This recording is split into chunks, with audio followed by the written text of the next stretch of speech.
মুসলিম প্রধান দেশগুলো সৌদি আরব, জর্ডান, মিশর সবাই নিশ্চুপ। তারা কোনো দিক থেকে ফিলিস্তিনকে সাহায্য করছে না। ইসরায়েলকে কি তারা তাহলে ভয় পাচ্ছে? আমরা মুসলিম সেই শাসকদেরকে বলতে চাই, আপনাদেরও ধ্বংস অতি নিকটে।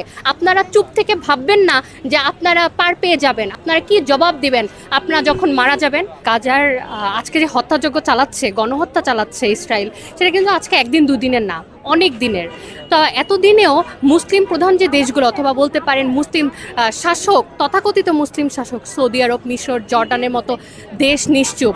তারা আজকে এখন পর্যন্ত তারা একটা বারের জন্য আওয়াজ তুলেনি, তারা একটা বারের জন্যও ইসরায়েলের এগেনস্টে দাঁড়ায়নি। পারমাণবিক বলেন, অক্সিজেন বলেন, ফুয়েল বলেন, যে কোনো সাহায্য, কোনো কিছুর দিক থেকে ফিলিস্তিনকে সাহায্য করছে না। ফিলিস্তিন ভাইয়েরা আজকে এমন একটা পর্যায়ে এসে দাঁড়িয়েছে, তারা কোনো বাহিরের কোনো দেশ থেকে কোনো সাহায্য পাচ্ছে না।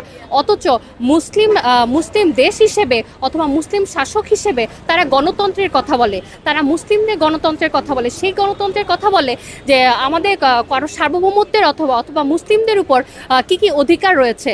তাহলে কেন আজকে নিশ্চুপ? তাহলে কি তারা গাজা ইসরায়েলকে কি তারা তাহলে ভয় পাচ্ছে?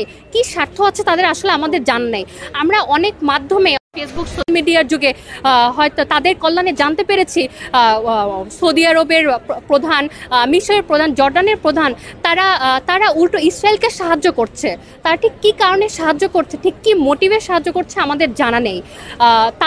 তাদের দিক থেকে জাতিসংঘ, ইভেন এমনকি আমি আরেকটা বলতে চাই, জাতিসংঘ যেটাকে আমরা শান্তির সংঘ বলি, তারা শান্তির কথা বলে, তারা বিশ্বব্যাপী শান্তি ছড়ায়। তো তাদের কাছে এখন পর্যন্ত কি তাহলে ফিলিস্তিনের হত্যাযজ্ঞকে মানে শান্তির ধর্মই মনে হচ্ছে ইসরায়েল শান্তির ধর্ম ছড়াচ্ছে? তারা কেন কোনো কথা বলেনি? তারা তো যে কোনো জায়গায় সার্বভৌমত্ব ক্ষুণ্ণ হলে কথা বলে, যে কোনো বয়সী মানুষ অনৈতিকভাবে, অবৈধভাবে হত্যাযজ্ঞ চালালে কোনো দেশ তারা কথা বলে। ইভেন তারাও কোনো কথা বলেনি। আপনি আজকে যে আমরা সমাবেশটা করেছি, আপনি বলতে পারেন যে আমাদের এতটুকু সমাবেশে কি হবে?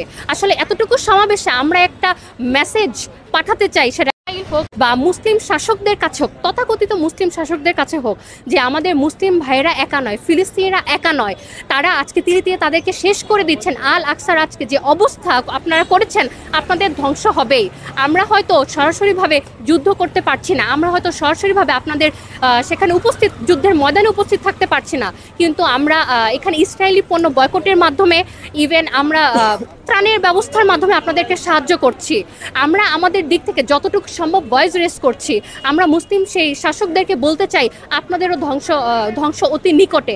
আপনারা চুপ থেকে ভাববেন না যে আপনারা পার পেয়ে যাবেন। আপনারা ভাববেন না যে মানে অদূর ভবিষ্যতে আপনাদের এগেনস্টে কেউ দাঁড়াবে না। আপনারা নিজেদেরকে এতটা পাওয়ারফুল মনে করবেন না। আপনারা কি জবাব দিবেন আপনারা যখন মারা যাবেন?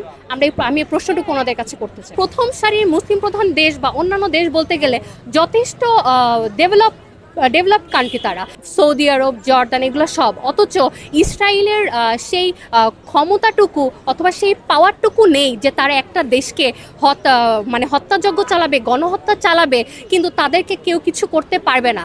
তাদের পেছনে যদি কোনো পরাশক্তি নাই থাকে, কোনো বড় কোনো শক্তি নাই থাকে, তাহলে তারা কিভাবে এত দূর আগাচ্ছে?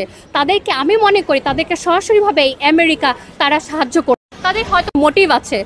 আপনারা তো দেখবেন, ট্রাম্প নিজেই বলেছে সে হচ্ছে নাগরিকত্ব বিক্রি করছে 10 মিলিয়ন টাকার বিনিময়ে, যে নাগরিকত্ব দিবে, ওই টাকা তারা গাজাতে ইনভেস্ট করবে। তাহলে আপনারা বুঝতেই পারছেন তাদের স্বার্থ ঠিক কোন দিক দিয়ে রয়েছে।